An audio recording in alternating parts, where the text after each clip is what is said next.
Today we're planting trees at the Government Center to add to the native plants that are on the Government Center property.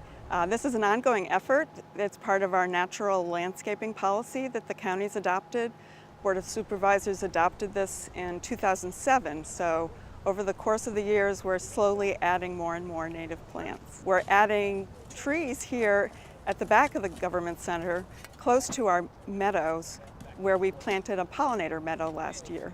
So the forest behind us, the new native trees that we're planting will all contribute to the health of the pollinators and the birds and animals that feed on those insects. Trees in the environment play an important role, cleaning the air and just creating, the kind of atmosphere that that we enjoy and appreciate in Fairfax County. So I love trees, and it's neat to be back here with our Pollinator Meadow, to be adding trees to enhance what already is so beautiful back here.